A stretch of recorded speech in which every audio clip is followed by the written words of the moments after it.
All right, Harry, 65, nice way to finish. How do you feel about today and your play this week as a whole? Yeah, I feel amazing, especially after yesterday. I was in the locker room debating whether to withdraw or not because I didn't feel great at all, and ended up teeing off without a warm-up and without a swing. Just went straight to the first tee after getting two IVs in the ambulance, and just battled my way around to a 1 under yesterday, and I think that kept me in the tournament, and I think I just did well to play, to be honest.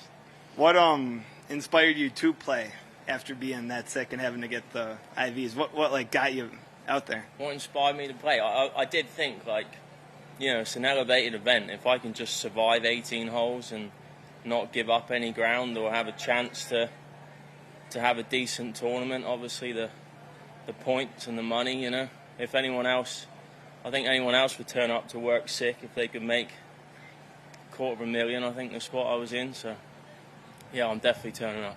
Was it, were you feeling any signs of that, on Friday, or did it just, the sickness? Friday night, I was sick all night.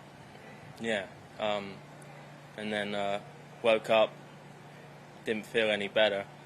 So I went in and got checked out, and they put me on 2 IV drips, and then after the round yesterday I was gasping for breath all day on the golf course because it was pretty hot too, and went in for another IV drip after the round, and then woke up this morning great after 12 hours of sleep. So I'm just fortunate I had the mindset to go out there yesterday and finish the round. What would you describe, a flu type thing, or stomach, or what type of sickness? Yeah, just something I ate or something like that. I think there's a bug that's been going around. Yep. I think Eric Cole didn't make it today because he was sick. So, yeah. And overall, the last 6 events you've had some nice form. I think only 1 round over par. Is there anything in your game that you kind of adjusted that has helped, or any part that has kind of found its stride over the last couple months? I'm hitting the ball really nice, and I focused a lot the last couple of weeks on my grip, which I think has helped my dispersion a little bit and just my consistency and my ball striking. That with, just honing in my swing, and, yeah, everything's in a good spot. And you started the week 56 on FedExCup. This will help you in making the playoffs, top 50. How big is the top 50 as a player, just kind of for what that means? I think it's massive, especially, the tour's getting so competitive, and to have an edge by being in all the elevated events where the points are elevated too, just to have that opportunity to make a schedule and have it determined at the start of the year, and to have a chance to play for as many points and as much money, I think it's huge. And I wanted to ask about Tommy Fleetwood as well, your fellow Englishman. He's contending today. Have you gotten to know him at all over the years? I played a practice round with him for the first time on Tuesday this week, so it's paying off. He's on the TV now, actually. Hopefully he gets the job done. He swings it great, and he's a better guy than he is a golfer. It was great to get to know him a little bit, and I know he has lessons with Butch as well. So do I, and Butch always says how nice of a guy he is, and to get to know him on Tuesday was great, and hopefully he gets the job done. Harry, there's been a lot of talk lately about the relationship between golfers and the media, and I was just kind of wondering maybe what you think is a way to maybe kind of mend the relationship, or maybe mend some of the friction that there's been, not just this year, but I guess going back as long as the media's been around.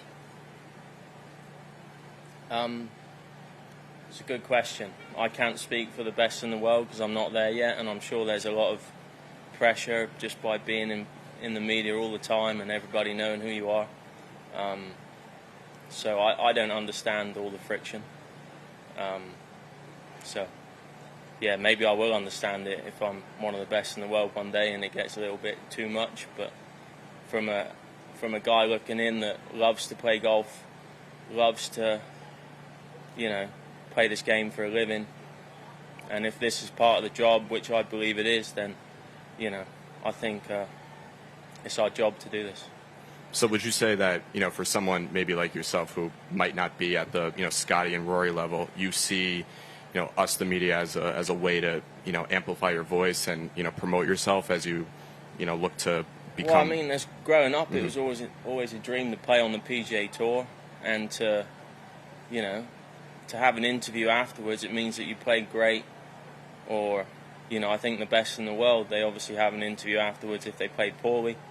I never looked at it like that. I only have an interview because I played great today. You're not interviewing me because I just shot an 80, because I'm not one of the best in the world. Maybe it'd be a little bit different. So I always grew up looking forward to, playing great golf, playing in front of people, and if I had an interview, it's probably because I was in a great mindset and I just played great. So yeah, I can't speak for those guys that are having a little bit of trouble, but yeah, I don't understand it. Thank you, Harry.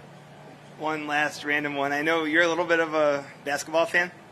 Not really. I saw it was in your profile, but I'm not sure if that was a little bit of a stretch. Have you been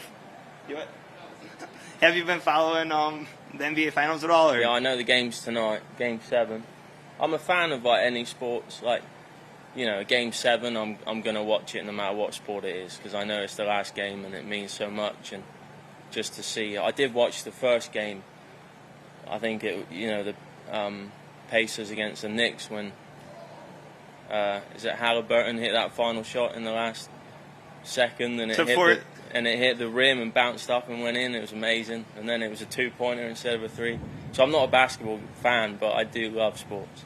Do you have are you rooting for either team tonight or just for a good game? No, I just love, if it's a close game with 2 minutes to go, that's what I'm hoping for. Awesome. Thank you, Harry. Thank you. Appreciate it. It's